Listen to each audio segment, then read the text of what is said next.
malu atu i he talamalu o e Fonua, lotu pia moe ako.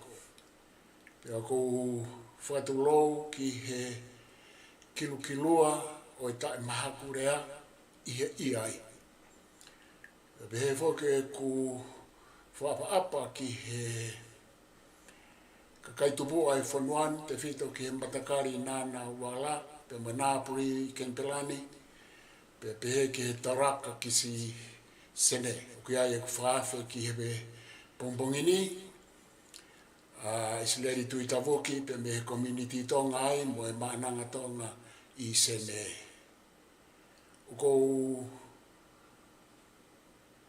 whaapaheni ki he tamapirinisi kalauni, tupo toa Polokalama kunini me aheni mono whare, pia pehe ki he Falevavanga. Tala whikaulahi a Tonga ki Australia, ka koe tahene princess ko lātou fui peka tuku aho. Ka beheke ngahi haa. Ka tau Fonua whare matapure a kau takilotu me kau take o ngahi kupu whikau ako toa pepe mai Tonga ko toa pepe mea mai. Ki he toa naa ki Falevavanga, pia mai tau kaweinga. Ki he Pongpongini, pia mo Isileli tui tawaki. Tui tawoki isa. Ko e Fakamaketi'i o e fua e Fonua mo e Pangike Fakalakalaka i Tonga pia mo mamani. Tai tali rei a Isileli ka ma Polokalama hano ua aini, i ma Polokalama ua ki, na e ngā hi Polokalama whakateknikare ai, ka whawhetai pe na e lava pe o tuku atu ki a oik makainga mo mea mai. Kai ke, ma to e riu mai ni ka ma Polokalama aini hono ua, pia o ku atu e whamalo, ka te koe ki mua ke takamata Isileli i he tuku ai tā i wā mo e wā i tā ke whahoko mo hoko atu e tau Polokalama tō nā ki Falevavanga. Ai kai te uto e whaloloa te oange ka Isileli ka ne kamata pia au toki tāna ki atu ai pe mo ma whanonga atu. MALO. Malo apito e paofisa e mau fai mari e pe kokol ke ko malo ato e tupanga ko hoko mai me fitu ko na tata ke fai taki kala no aki e Fakamaketi'i o tua Fonua mo e ke Fakalakalaka. O ko tui ko e ko ka to ko taimen ke fa kala no ke lahi au pito no malo no e topik ko ni tal pe mi ane fe re mai. Ako tu ko to hanga pe o haki ke olo ke tau ko tio pe ke fotu whakaukau. Si if o tau lawa connect ke fo i toti ko ia. E Pangike Fakalakalaka pe mo ngou e koe ni ko Fakamaketi'i ngou e tonga. Ako tu ko ki mei e whai ano a ni. Pe a ika ngatai. Ua ngalo ia tau tolu. Ke ngata pe ngahi ngou e anga. Mo e kokaanga haafe hau egi fefine o ku spread ai benefiti ki he kakai toko lahi o e Fonua. Waiteng e benefiti e lelei ai ki mea e mao he kakai ai Fonua. Eno ngata pe i he ngoe mo e lalanga mo e ingatu ai hau egi fafine e lava ke mauai ai benefiti o mo fere ke kakai o Fonua. Ka ine pehe o koton ke mahu inga au pito a sektoa koe ni. He ai e taime taha ko iyo wai alha ke tau ngahi langa tau tolu. Ma alo ke family pe, ma toko ni, ma toko pi. Ka koe sektoa koe ni. Ka koe tui ko silo i pehe puri anga. Ka ko silo i tofi he tau whaatalanga ai i Tonga. Ka koe pe whangti me ai o ko ke lawe ki ai ke anga tōpio talanoa koe ni te ai. Ka si koe potu whakaukau. Ka tau sio ki ai e anga ai tuku koe ni. Ai te topiki mahui nga koe ni ki hau e Fonua. Koe mea koe taha. Na e ronga Pangike Fakalakalaka. Koe hiua tau e tau tolu ki mui.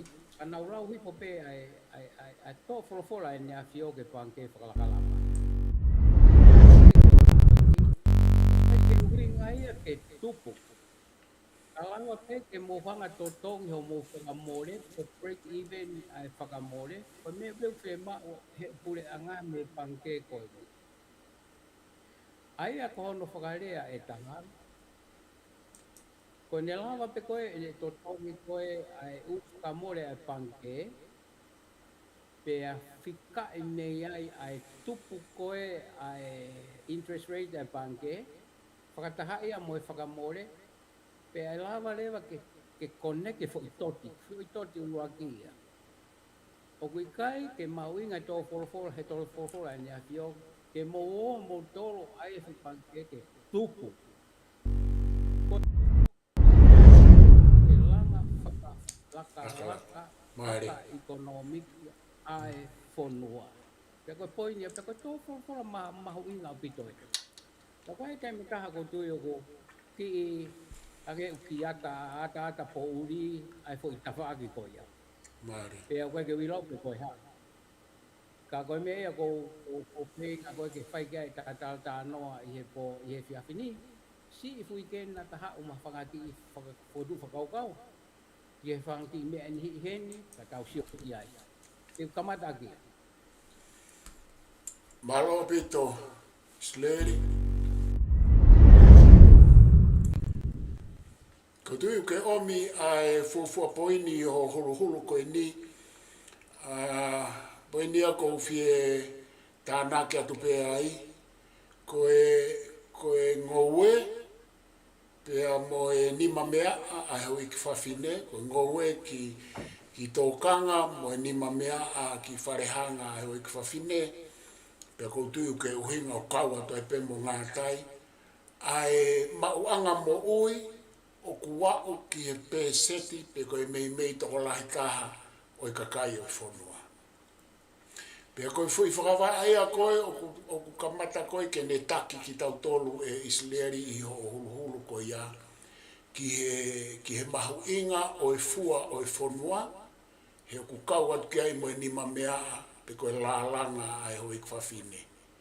Pea koe ku wakai ki ai o kui kai toi uri la tai ai fo i se tesi ko ia he koe te whaifatongia koe ni Tonga. Koe toko lahi pea kakai o ku te wakai ki ai o mau me ai e nau mo ui. Pea koutui ko wholahi mai a o ku ne hanga o whakawhikau aki lelei ia ki e fo i kawe inga whaluku fua Fakamaketi'i o fua Fonua. Ngā tai wharehanga mo tōkanga.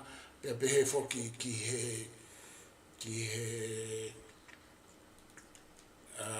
ene whikau aki, pea moe whakaukau hono o i he te wakai tō ngā mo ne whikau aki mo whakaukau hono ua o ke hanga o mai.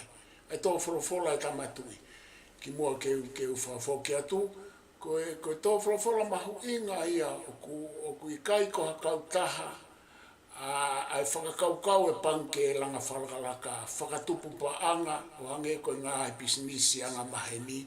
Ka koe te whitoi whakaukau ke tokonia mo langa ai kakai te whito ki he ongo kulupu mahu inga pe koe ua, pe koe tolu koe niku ke hanga o wholahi mai a wharehanga, tōkanga pe a pehe whoki ki ngā tai. Ka te whakafoki atu e Isileli ke hoko atu mā.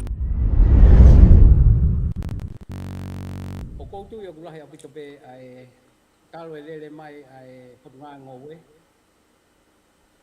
Nau ngau he potunga ngowe he tau e whiku. Pea nau ngau e mai kamata mei wawa. Pea te lele atu ki ai koe tahe mau paanga lahi ai kai ngā koe nau tō vanila. Pea mau lele mai, na si whakatau pe nau pini mata ke kautaha nau tuk maari e pe i wawa. Aia koe pini, ai te ufu mau lele hanga koe pini mata na pa Sene te taha nima. Koe talanoa ne taha hiwa fitu tolu, i wawa o, fitu tolu, fitu wha, around there. Koe mau na Sene te taha nima, ki he kilo, ki ko paon, ai kila mata. Pea maulele mai ai, i mau whetala no aki pe, i he potu ngau e ngowe, mai tau pule ai, ngai pule ke heke. Yo ka mea koe ke tau ake ai, he kau ngowe vanila a e nau māketi. ai panga seni de tahani man o atu ko ki kau tah ko ni aku au kami mau me be fa momo ai nau to pa nau te whakatawa dole maha uli ngani mai a pe ki olunga hono fo iliri upe ko tau aki mani la mata ki he momoa riu ngani mai a pe lahi ang ai mahu inga ko te ka pe hele pe potu ngā ngoe sai tau ai ha tau aki a wai pe tau aki ai potu ngā vani la wai nau kau tangat tau hanga ave whare tau aki ta ke kamata me pei tu tau aki ai ulahi taha vani la wa au ko tau hai taim ko ya ta noa ni fitua fitwa around he time ko ya pe ai rewa ai whare o langa pe ave rewa ki ai ki tau ave ake pe lo ni lahi ai potu ngau mahu inga foke foi time ko ni he nai ai ko ke ai whare tal mai me tonga o ko si ko ka stilin patsetia ki halanga ha whale wani Tiu tala mon. Pe tale ba ngai fu akau papa I wa au he fama na ngai fu akau papa ai ne ngata ngata. O tokon de lahi ano fenga ke langa a fale malina ko ni te ave di baba. O atu leva kau tangata toko ua me kau tangata mata tau da hai kau tawaki ai fama.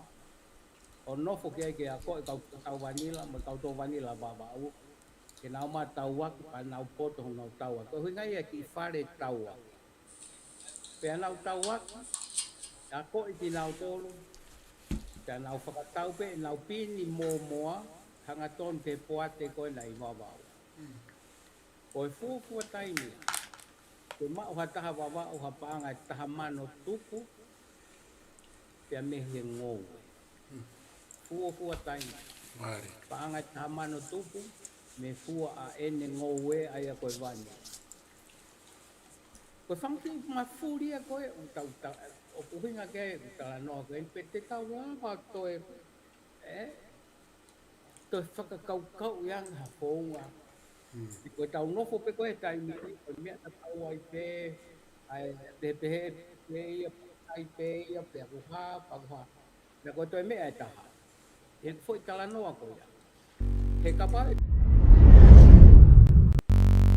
share benefiti ke tola ke kakai lai ai le vai a point I he tau taimi e ma ume ape ai ki toko si ka tau fa kakai ke alu ai mo ki kata ko fai kai ke tau toka le vai ka pau na kai ke ai e pare tau aki ko kai ke fa tau pe ke ki family ko e mo na o tolo e kai fefe ka kai ko. Peko me ea ko hanga ko whinga ke tā mai ke teke mai ta ki tala noa he ku o ko implication o kurahe apito implication he ka pahe ke tau tokanga ke tau sio lelei I share benefit ko ngowe tokai ka pehe ke ngawe ka kai fefine. Ke kono taha ia no example. Pe au aki ai. Oko ilo ke mea te profesa ai tohina. Tal ka koe hinae o si ai no market te sima kau palangi musila. Alang ele vai palangi ka I Tonga ko kamata ne tohina.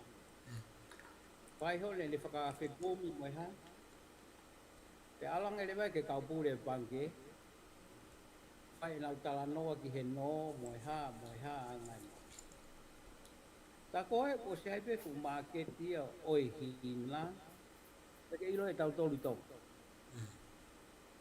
Ai kana I kai palangi koe ni.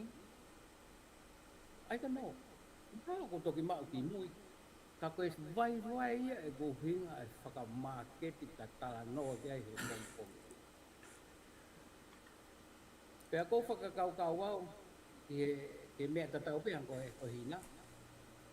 Koe vanila. Pe osi koe mea patamai kau puro panke isi. Totonga ia to taimi ai no hina. Ai no hina ke kakai. He fu tolo he apite taimi. Ai ke. Ai to hina. Te ura ki mea. Nama walea mo kaupule pange. He kai tari hano hataha o ngā aue i he pange ke kau e tohina. Ua. He kai ke tari hataha ngā whakapule anga ke kau i he no ai tohina. He koe ki e kai taim ko iana e ka pe whānge au tupu. Koe foi no e alupe ke kakai si inofo mai me ngahe u koro. O kunau fie mau ke tokoni, fie mau hao. Ke tokonia ki nao tolo ke ki langa mawa Sene. Pea nai tapu ia pui te taim ko ia. Ai ke ngofua hano hataha punga whapureanga ke tohina. Tapu mo mautolo i e loto pange ke no hataha ke kau e tohina. Ai ko poini ula kia. Nai pangoe nai fui tau pe taha pe ua pau foki. Kai lele tohina. Foi e kape e whange au tu. Koe tau nai laa au pitu. Pea, e te tawhangata ai, hau pe ai o lana e kai ko te mai whakaiti ki taim ko ia. Kai nai i he whika koe pange, i he foi e kai taha, te lava mau ai o siha no tautongi no, pea moe mea ke he kehe. O tautongi ke mau he tangata ua at least paanga e ono ngea. E kai taha. Pena e fua mia e anga koe hono asese no koia. Kai ke pau foki mai au, o tok whanonga to au e gimu, ko tuku atu e vanilla ai pumpkin nia ke taki taha, tukuange e ange koe na tukuange tau ataina. Ilonga kui e whakatau e ai pumpkin ke ne au Fakamaketi'i whakaiai, pia na e tari be e tainu koia. Tako mea koe ku tau wak koe ki ai he mea ta tau pau tau hinga ki he vanilla pia mo pumpkin. Umai rewa e kau tama, o ku nau oreti, o ku nau mau mea peki. Whau e nau ngahi kau taha nau tolu, Fakamaketi'i atu ai ai pumpkin ai kakai. Halu rewa tupu langi e nau mo ui whaka-ekonomika, sai e nau Sene tihe, nau hanga nau tolo. Koe lele ia koe me momona o e tō pampini, no kupeia ki au tama koe. Koe Tatalanga ai ke mo where koe benefiti a ngau. Pea koe mea e taha te tatoe lau koe ngai. Pe koe hae huinga na tamate i ai produce board. He koe produce board, nai lava pe produce board yo day itself he taimi koe. Nau ilo ki ai, he taimi nau he pange ai. Koe waa kehe poa te koe ia na e more. Oho koe mo tāpuni e poa te.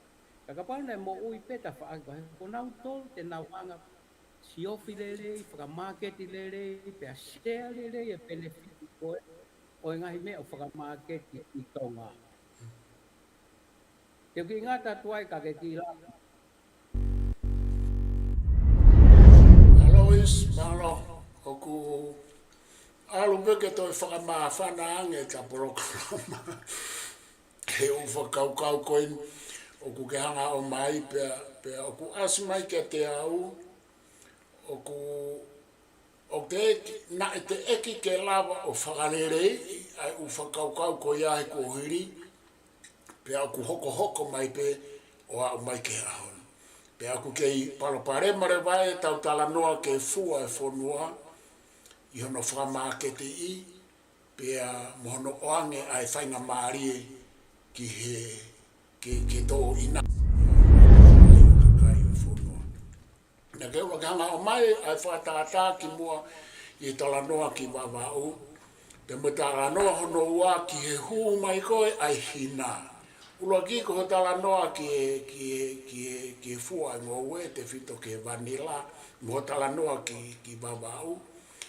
Pea moe whaunga na kamata aki o malawa ke mau e toa taha ngō ue, koe fuafua taimia, ke lava ke nepuke ono ni maa i he fo i taimi fua pe e taha, ai taha mano tupu. Aia na e malawa, koe poini koe o ku asi mai mei ai, na e malawa ke mo vete ato e whainga maari e ki he toko lahi. He ko nea kuasi mai mi ho tala noa ko e tau palaparema, tau ki palaparema pe he hinau, tau toi palaparema pe he ahoni. Ko ne hang ko e whainga maari e ke fua e Fonua ngā tai mo whare hanga, o puke, o hau ke kamata awa ngahi matapaa ki he kakai, pe oku tautungaki mau pe ia, i he hu mai ai ngai whakaukau pe koi kakai, oku nau mawhai lahi ange, whakai politikare, pe whakaekonomika, pe koi hahano whahi ngau. Aia koi poini i whiraurakia, ko usio ko ke o mai, na e malawa ke inasi, pe kamata ke inasi ai e toko lahi o kakai. Pe koe tau whakaukau koe ke taimi koe o e mataka, o niu mo siai nei, na e malawa moia, na e malawa. Pe hoko mai ku kei malawa. Pe ange ko ho taranoa ho poini hono hoko ke protein sport, ai whehui koe pe koe ha, he koe foi port mahu ingata haia koe ke whakatupu e fua, mo u whakaukau e fua o e Fonua. Pa koe tui ko to e hao koe ho taranoa ki he tō hina, ko mea reo tau a whangatuku ki ai, pe aku toi pehe pea mo ngā tai he ahole. Ngai ko kunofu koi Tonga, ko tau kei e o mea konu ke talanoa ki ai, ko taimi pe ko humai ai ha whainga maari e ke Fonua whakaluk fua, hangi ko whatataku ke o swai pe pehe ke hina. Hange ko talanoa ko kamata hina tapu ke mouno ka ngā we tapu ke no ke kawai pe mo ka ngā whapurenga. Ko tau mua Fakalanga Fakalakalaka ki ngā tai wharehanga pe mo tōkanga. Ka ku aia ka ku humau pe ai kakai ia ngā whapurenga lelei, kakai o ku business lelei, o nau to o reo pe aku mālohi mareo whakaukau o i middle men e humai. Aia koe kakaia he au whangatuku, o nau tānaki koe momona o i vanila, nau tānaki e momona hina, pe mo toi whaahingi, koe tapaka aeni koe mea tatau pe. Koe reo ke toi lava he Fonua aia me au tāko me heni, ke ai ha whainga mea fua, whakaekonomika, mo whakalala, ke ne hanga o tuhutuhani ke wahe tatau, pe wahe tau, ai foi fua e Fonua, ka koe, taingoku humai ka kai businessi, whape, humai ka kai ngai whapurenga lelei, hange ko whatatana ke whai ke vanila, ko mukaunga, koe nau humai ko nau tolu whokea o kui ai e whainga maari e, hange ko ku wakai Tonga he kui ai koe ni, tatau pe mo ngā tai. Ko ngai wakatou tai koe a se aina, o partnership ai, ha ngai wakai ni, ai kau mārunga pe ia he Fonua, o ave ai lahi taha ia o e palu, i he tau tawhāku whakatonga, ave ia ki se aina mo whewhu. Oku, kai peke tawhe re rei ke iai foi parapare mai a ke veteki ai. Ka te whakawoki atu isi MALO, Bone a pito e lau e paukesa ko ta tu hulu pe, ko tu whakakau pe. Pea, te whoki te vanila, o whakamalo la, e koe oseange koe ai taimi koe ia e poku ngā ue, aluange kau tangata ki mui. Nau hanga na tō ave ke tumu e vanila, ko Fakamaketi'i ki tu apure a. Tō e sayang e Sene ki koe ia, koe kumau whakamui. Alang kau tama koe, he koe angai e tau ngā ue. Haue whahinga koe, haki mea kunaulawa, ha ulewa whahinga koe, whaka Isileli. Ai whatongia. Aki ai ofa Fonua, toko ngā i ke ki i wā tatau e ki i benefiti o ku mau, mo si kakai masiwa o e Fonua. Ka ora koe tau i he, a mātou koe ngai ngai whapureanga, koe kakai o e Fonua, koe hae ki iro ku mau, fotufa na hamea ke tokoni ke kakai o e Fonua. O kai ke koe o kau mai kau pisinisi a mo kau mai whakapureanga ki he koe hai nau mea ku whai, pisinisi ku whai, ngou e. Ka koe huinga na wai atai e, ko kreti klahi ke kau pure Pangike Fakalakalaka. E ku umau o na tari hano a kau ngā whakapureanga me kau Pangike loto. Henai kai ke whai ngofu. Koe hea pita whetā aki ai. Telefoni o lau mai whainga ka te au pe aha. Ka koe, iai ha kau tangata pehe, kau pure pehe i Tonga. O ku fu'uwhie ma'u ia i he taimini. Fu'uwhie ma'u, he kai ke tau lele pehe ai pe tau amana. E toe whaihalanga lele iange he kua. Koe asi peha mea ngari nana mo ai Sene tang whakatapu. Umairewa kakai wai pe nau Sene. Pea tai me taku ngā loko atu e ngai tawhakia me ngā whakapureanga po ko hai waa. Ka ko hingai nau tau ai ai parata Pangike Fakalakalaka ko kreti la. Kai mena pure a lisa te ako. Ka pure pe toko ni atau pe ni wea. Ka mau toki hoko hake mango. Tu umau i he mea o totonu. Ka tau ai pe ko hai o ha moe. Koe, ne kau staff e Pangike Fakalakalaka hei ikla. Pea whai whoke tūtūni, pea sai ko tamaru na nuku mai me ka koa wenu whepaki kua nia. Tala mai wuha mai ha, pea tā mai o ha mai ha. Koe me e o whie maa hoi a honi o Fonua. Ka kai koe Fonua e kua lahe poto. Tu umau he mea e mao e whainga maari e a ka kai o e Fonua. Whakalukufu. Pea, tok whanau hao ko lele mai ki he ni, kakero pe koe mooni. Nai toi whakafoke hake pāanga e ua 5 miliona, koe reserve e Pangike Fakalakalaka. Koe tau ko tau pe kos, hai os totongi mo e mea, pa ko tau ki Sene kua, ngā wanga putea pātea ke nau reserve. Hai ha, go uha koe puti mea. Ta koe nai hao e mea ke ua 5 miliona, o plus, o 20 plus million dollars, na sitting he nau reserve. Awei he pureanga ko ia, ke tokoni ke whakamore pureanga po whatever.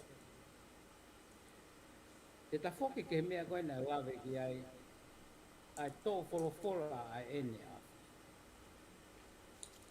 Oa te motoi ai motou a lele pisini ke mao a futu. Hape ki mea ku mau, wawalelei ai whakamore, a tuku pepo ka haki mea pao peki ai ki mea koe ngā koe uha mo ia whaua. Pea kai osko ia, pea set. But we interpret it. Set the interest rate as low as possibly you can. Ko hi ku si masiva kau no e Fonua, kau ngou e tautai, kau lalanga mo hapu. Ko mo hui ngai koe ne ko i toso ko ia. Pakapate tau pusi ta whaki koe, kau poto e nau ngau lele ngai Pangike i e puto ngau e ngou e koiro kai kau tangata kele i ai tai ni spicy koe mo. Ka pau e lele vai tupu ai Pangike ia o pesete, na pesete ono mau tai. Ipa kutupe ko ofe ki hongo puwe. Ko si kakai koe te nau si fe, tāna ke pesete ko ia, whakataha moe fi, whakataha pea moe tāo e no. Pea koe taimi ko ia, whakawha wito e, I know, no tahafi whakila. Pena e taimi nai pehe Pangike, ke si ofi, he koe ke maha tupu ia i he no tahafi. Panga tahafi is nothing. Koe ka tupu ai Pangike, koe lahi ange I know, koe lahi tupu ai Pangike. Kana isi i whaipe no tau tapo no tau taki koe ni, a tāpe panga e tahafi. Tupe ko hea nau ki mea mao whia noa, panga ni mange au tāri pe, o ko pau sai no koe. Ai a koe whenga e ni koe mea kou ka lawe ki ai. ai mau e kau taki ke nau hanga o tuku ki mua ai masiva e whai. Tuku ki mua. And fight. Ka aua te toi takai mai ka teke mai mei mui whakapuri mei mui. Pea koe mea ea koe o tai ki whai ai a ngā unu e ngai mea na ka lawe ki ai. Whainga kong mau mea whakaafofa. Mou kau e pisinisi sai, whakatau ngoi sai. Koe hea mea ton ke ai e agency hange koe poate e produce board ke nau si inofo I roto he koe MALO. Koe kakai e Fonua. MALO e kakai e Fonua. Nau whai e Fakamaketi'i, nau whikai lele e mea kutoa moe haa. Pea koe haa e toe ngā, ko maratu ia e taim nau, nai to whai tō e polo I wautu. Koe ki kurupu na honga whotu, ko si albeki si tokoni ka nau tō. Nau o koe watu pēki e whiri e nau whui polo koe nai sai, he kau he produce board. Na tau e, koe pei ko toa pēk ta tau, hai te polo, koe pengmen koe ta tau. Pea nai usio ki ai nei, au ki tokanga ma kehe ke kau small farmers. He mei mei lahi te koki small farmers I tau. He kohono o hinga, he kufua e whakamore ia moe mea he poate. Kai koe nau sirin. Sirin ai kakai o e Fonua I he poate. He whai ngofua lewa e langa, he koe ke hano tau mua, o e Fakamaketi'i o mea ngau e Fonua, ko inga. Nau pei lelei peki nau tō, e nau ngāwe. Ke heia moe whakalere koe te whaketa. Ko hono privatize ha mea, profit is in front, right in the very top koe mea whakokau. Ola. Pea koe taha peki whakata koe, ai peki clear koe mea koe ni. E koe e ku ko ngofo mai pe au ka koe e soft spot te o tawa nai pule Pangike Fakalakalaka. Kai mi whainga tāpe. Kai toia. Koe peha te peka e no e kau ngau e staff. Koe tae no. Peha tae no kau ngā whakuleanga. No. O atu ki he kakai e whonu. O atu ke kakai e masiwa. Pea koe taha e mea ko maari e ia e mea hange koe tō kawa. Koe no raki foku sai a pite kawa e tai minimi. Koe tata no e Fakamaketi'i. Nau hao koe mei tau pau, pahiki maa pita ona, pea ne kore au ke maa alanga, nau ngau e pea uia. Alanga peo toko neangi whangi mea ke. Pea usio koe kende, mau ene Maketi'i anaia I siamane, ai kawa Tonga, pauta kawa Tonga. Mau e siamane, nai ki lerei. Koe ku whehe ui. Ko whe ia a kau poto o kau toru I Tonga he. Ko whe ia wa au nau whai. Koe ke nau I roi u Maketi'i koni. He koe hui ngai ta tau mua koe. E ta popo tala noa kia. Pea koe ai ha mea taimeni ke nau hangau. Ngā ue whakamātua ato no kumi e Maketi'i ma e si kau ngou e I Tonga. Ko ki iro au hen ta koe koe kawatonga e pautai o awe ngā tonu peki sia mani. Ka tau mai takata I kia mei Tonga. Package awe ki to kista mai. Peka ngatai, te tato e lau ke pumpkini. Koe taha mea mea lelei ai tō koe o e pumpkini Tonga. Hie taimi koe. Pena whekau ai he kaupure I he Pangike o kau me kurupu mau ki haa moa. O si ofeange ai tō pumpkini a haa moa. Pe ku waia polo ke whani he Pangike. Whakataha mo e kautama he ngowe si o ke hanga i tō e pumpkin mo. Pa mawalo. Na mawalo ki ano mana mawa hai tōru I haa moa. Koe nau tō koe pumpkin, koe ngahi mei ai, nai toko, koe nau target number tau ngowe ke tō pumpkin, hau hanga tonu pe ke nau factory ko ngahi pumpkin I Western Samoa. ngai mea e nau pia, ngai waine, ngai mea mo inu pasione. Ka fu kau ngoe lau ngea au koe, ka uhanga tonu pe e nau toni mai nau pasione, algo koe.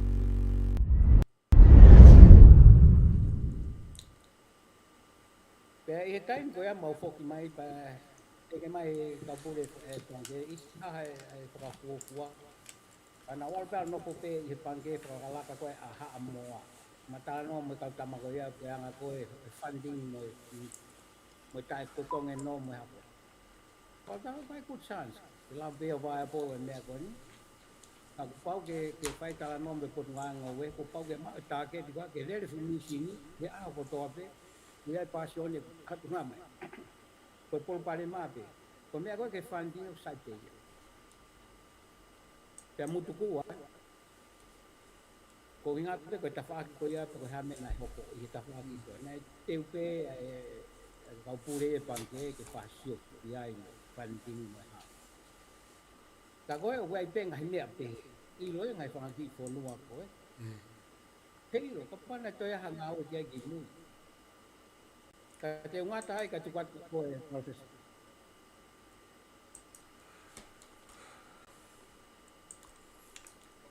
Malo pito Isileli. Isileli ku ke alu ke si ngai i shiupa ngai whakaukau mahu inga ia o whemau ke tato e foki mai i he kaha u o whakaloloto ai ka kukehanga o vahe mai kou. O kou manatu ke ta fuafua Polokalama ne ango na motu ka na e ai poini mahu inga ai na ke hanga tuku mai i ho o aluhake koia o ngā aue i he pure anga. Na ke sio ai ki he kau tangata eiki me kau whine eiki mā te aki na ke a hanau tuunga whakaako maalunga whewheka koe whoi lau maari e koe nai whai aki e nau ngā aue. E nau whai mā te aki na e si ke nau whai hamea ko uhinga ko hanau tolu ki o nau ki tāpe. Ka hange ko ku alu koe e tau whakalakaka ke toilele iange whakateknolosia, whakaekonomika pia moe lau mata itohi. Pia hange reo ku mōre rewa whoi lau maari e ko ia he ne asi mai me ho tala noa koe ni i Tatalanga ki Tonga. Pako tui peu mahu inga hono o mai a lau maari e ko ia. Iai whoke tau whakaukau tau pe he, ko whainga tala noa pe he ia ku ose hono kuonga. Ka kou hinga peu te hanga o mai ho henange tala noa ke nake ki tala noa no pe ki ai. Kou hinga ku hanga o mai, he ku asi mai koe palapare mai ka ki tau tolu he ahoni o ku ikai ke toi lahi e ne asi mai fo i ataya ko ia. Paku asia me iho o tala noa. A koe mea taha ko to whita anaki peki ai ko to hanga o mai e tō whorofora koe e tamatui. Ko tui pe mo whilau maari e koe ho mō ngā ue he aho ko ia. Tai no e kau ngā ue Pangike. Tai no e kau ngā ue whapureanga.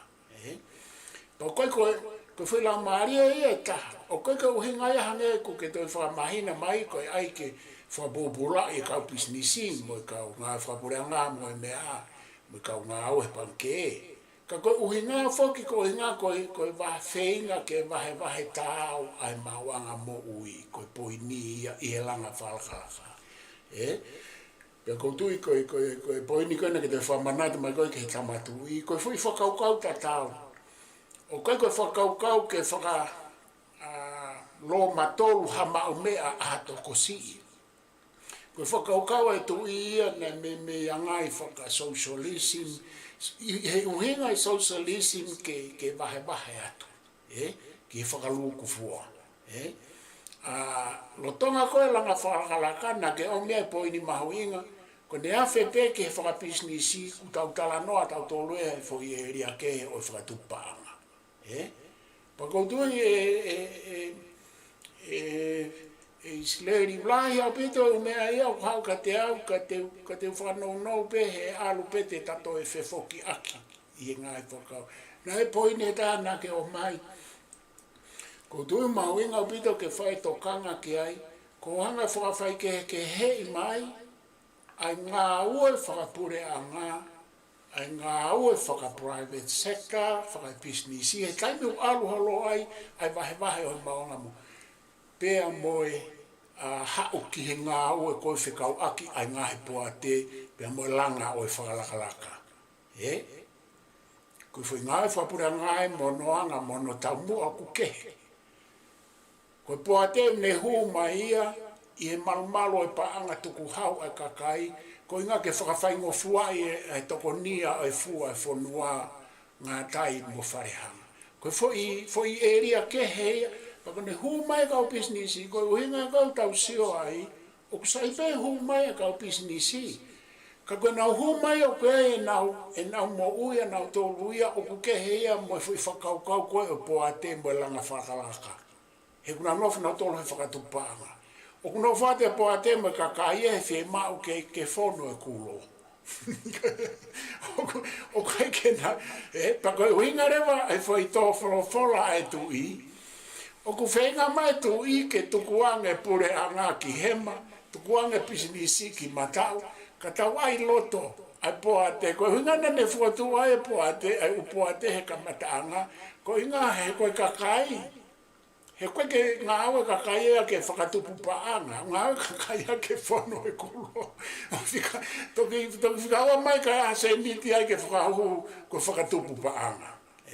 Pana ke toi tala noa ke utupu mono lou ko e u interest of maaria apite u whaka. Ka te whakavoke atu ke hoko atu e isi, Malo. Koe taha whake mea ke tau sio ki ai, koe tau tānoa pe whake ni tu potu whakaukau e Fakamaketi'i. Parofesa, nau toki lere atu e ko si whakatau mai e kuki mila manio.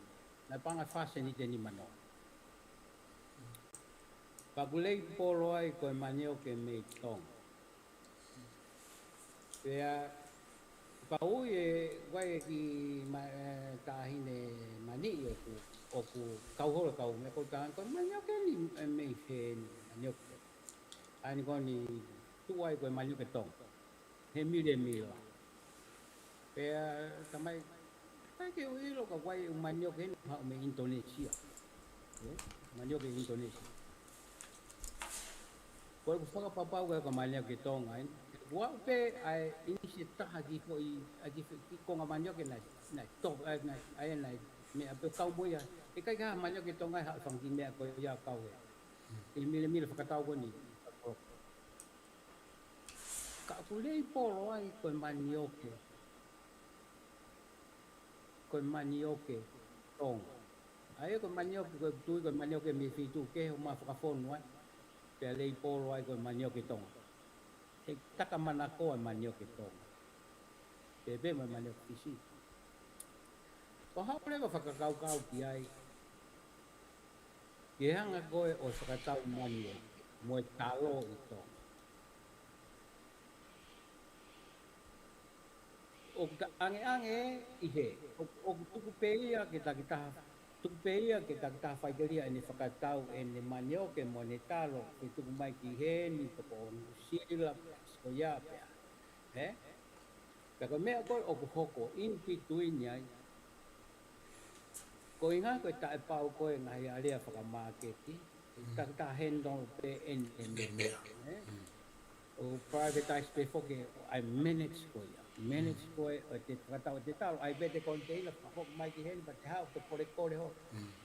Kuwhai whamiri, pe aus koe, pa tāna kapana e pangai wano, tāna mai pa ai tolo.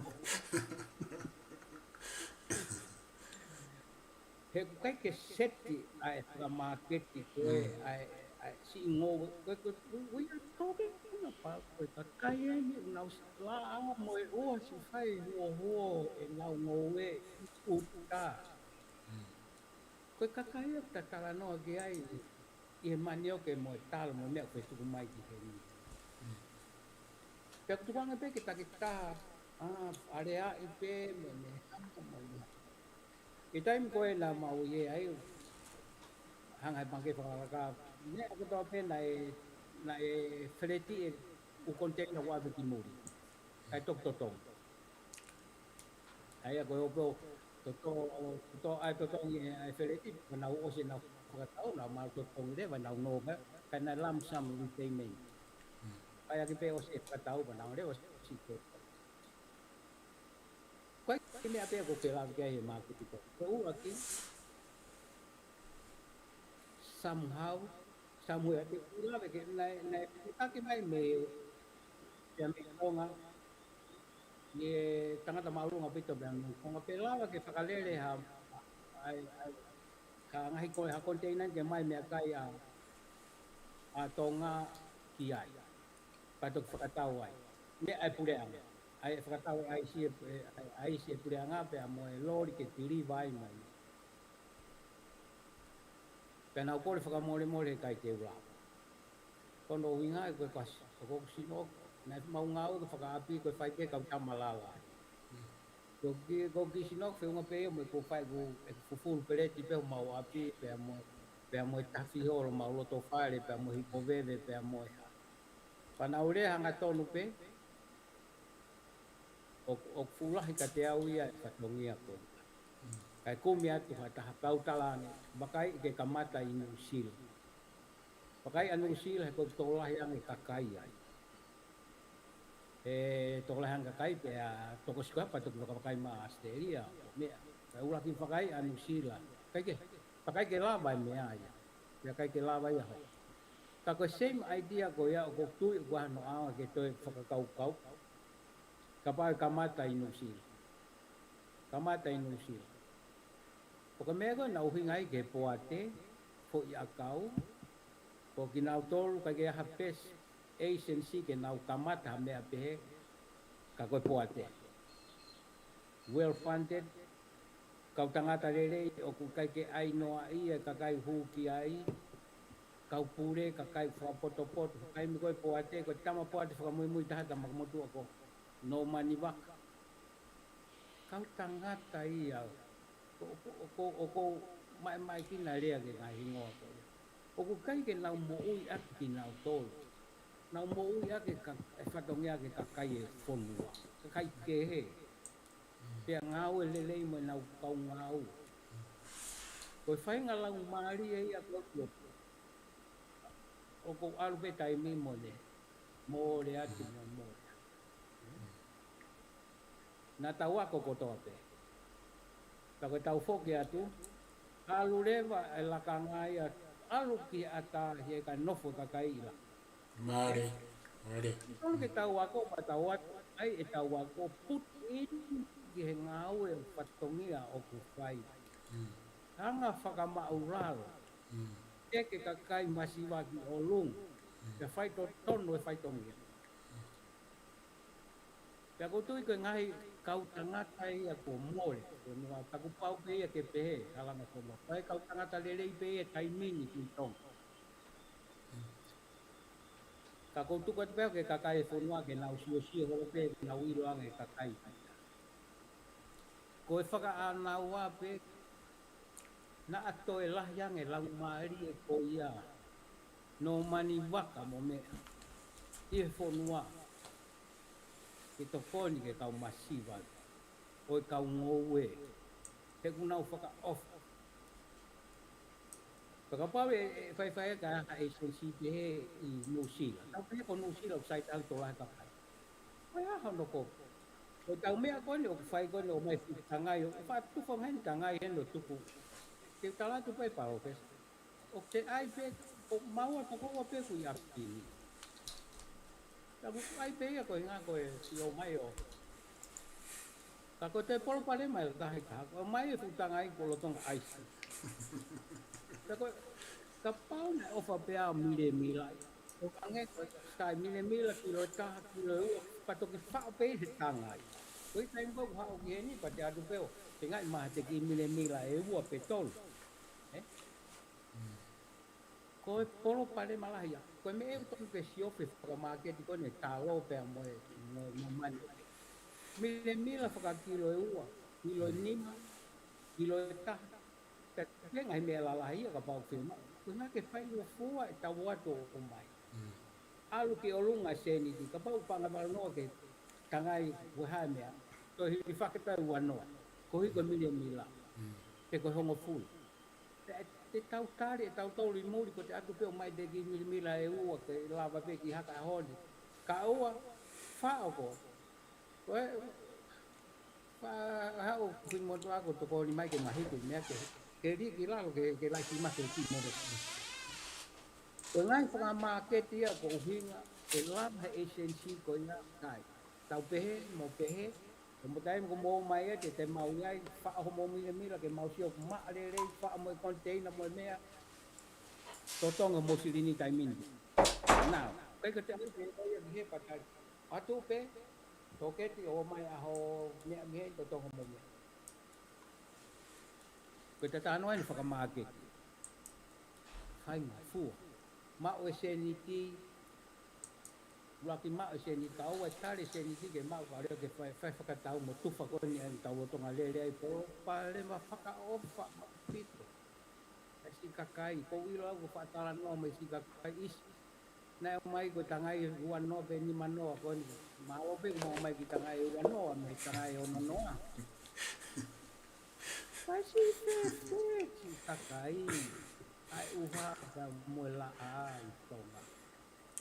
Ka e lava pe o ka pau to foku makai ai produce sport ke na wanga hendo me tonga e umea ko. Lava leva ke na whamalo sai. Me ko ko mau mila ai fa me mila tak kilo ua kile to te mo mo o panga sai ko Sene te mo ma o sto mau whakamol. Panga me to tonga tai me whaka ofa pea whaka ofa ka fie ka kai whai. Ko Fakamaketi'i. Pa e lava beia i usila. Ko tuate, a pauno e, ko ngai si lava ke ai sai e lava ko tuka tuai ha mau ai se ta waki ko en ai holo. Pai mo fua se. Ko pe kai ngalo tu, ka tau pe ai, mo e hama. Kai ke, ko tu aki pe poin ko ia he ka Tatalanga he Fakamaketi'i. Pea mo e whaka ofa koe ai ka kau ngoue e nihi. O omisi ngoue mo e amanaki. O atu e koe ono mai pika ni kon te ngapa. Atu panga fiha fika i panga e ni manoa pe ono noa ke tangai taha pea lele fika po lau. Ma e ku walu wafe ni. O sika pa wange ko panga pe e ni mangea. Pe walu wafe. Ko whahingo si pinga i o tau. Pinga. Pea koe me ea ko te. Koe te ilau po koe hea. Ko agency le rei tape ki le fai whatunga ko puate. Puate foi apa. Ako Tatalanga ke puate. Tuwe ki hua tupe o uhala te foi po topiko. Ko ta puate ko i tonga. Ai o na uhanga o service o water board o electricity board. O kai ka competitor sia ya. Ke hange ko mea sai. Kau tahu wilayah me, kau tahu wilayah me, kau tahu wilayah me. Fe au ta fai ngata anda calculate marketing mai ha, promotion me. Ko tahu potungau e poate wilayah, ko potungau e wilayah pe taha. One. Ko ka competitors around. O ke fu fai ngata ke hange ko tahu wilayah ni mahal ko. Ngai kau tahu wilayah ni be gua o balu ki andi to sio, la kai he ono. Ya, fai ngata le val competition. Koe ta. Ko ha me ko ai fu wa he o lere ata. Kai ke ko tu fakakau kau. He ko ke competitor ke fai ngata. Ke fai ono fakafika i ono. Sai pe. Ai pe. Ko ki gafe no atu te ia. Taki tu kwat pati koe. MALO pito Isileli ku tu mai fa so se ta Polokalama ai u isiu mo ka veinga ke ta ho ke ta Polokalama ko pe te ai pe mo fa ka ia ki mua Ko whanofo whakaukau ki ai e kui Tonga, na ke talanoa mai ki ai, pa te tato e whoki ki ai. Ka kou ngā koe tata ai wā, toi ta mini te whā, pe te ukilawe atu ia ki a poini e taha i e upoini na ke talanoa mai ki ai, pa te whawhoki at ke a whangatuko mai. Ko ngā he te tato he te uto e siofa o se ta polokala te uto e siofa e ta polokalama te uto ke ta polokalama hoko ke whamanata mai ngai isi ko ni ke tato e hoko atu ki ai mo ngai mea ke hepe e koe ka veinga mahu inga pa koe ka veinga whakaluku fua en ki Tonga pea mo murini mo tautolu pe ke umaketi ka koe whakao si pe ko whia lawe pe ke poine taha u poine kena ke tuku mai Isileli. Ko tā noa koe ke poa te koe foi a kau mo produce sport. Ko tui koe poine mahu inga ia ka mea mai a pure a ngā pe mo Tonga ke tau Polokalama koe ni pa koe pe ani i unau whawhetu taki mai unau mea mai mi Tonga. Ai mahu inga ke toi whai hano siofi ku lahi apite wisiu ka koe mea koe ni ke talanoa ke aiki hono o mai koe no hu mai ki tua Fakamaketi'i mai tau ngou e. O ku kawia mea ko whanofo whakaukau ke aiki e whakaofa e kau ngou e i Tonga koe uta konteina pe o ku tahamano tau whatata pe o ku whia konteina e taha hau whakaofa au pite te sio ki taia ke hau pehea Fakamaketi'i.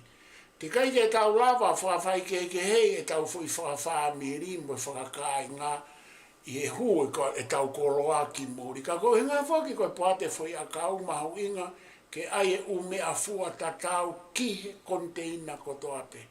Ka oa e whakakai sai bete whakakai ngā me whakawha miri ka kua nonga taanga. He kou whawhai au he kau whakatau mea kai e. Paka maunofo i tō ngā koe whanonga peki he hanu hao e konteina. Ka pau koe taha mano na e whakamore aki. O whoke ange pe a e ua afe pe koe tolu afe. Ke lava o mau ha Sene ia ke ofi ke whakamore te mau atupu. He koe hui ngā koe ange koe poini koe na ke o mai. O ko mai pe ia ke toki tufa e si asi.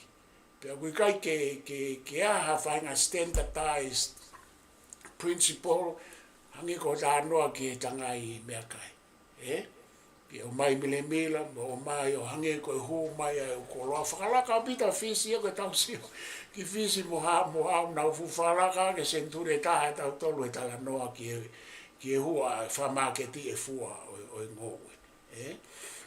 MALO pe o tau Komiuniti, tau tokoni, kau koe ke si mao ai Sene mo e whakamore pe aku kei lahi ai o mea ke whai ke ai ka teu whawhoki atu e Isileli ke whamaapopo mai ke tataua ke ta Polokalama i he pongpongi ni maro obi. Maro obi to e profesa pe ua ki pe ko kamalo atu e Polokalama kona e on whakamari e lava ki whahata putu kaukau tata no putu kaukau pe. Koe ua ki ai, mori ke mamao, a whenga ke te kamawawa hei e tau pisiniti, tau ngai whapureanga, e nau take part o hangai project mo pōka. Ko tau ki ai, ko pua ke whakawhewhekange, a ngai u guideline koe hono deliver o ngai service, ngai tāpua ki o Fakamaketi'i e purea. Au ke whewheka o pito ai guideline koe wha, koe whakaanau. Nā hatai me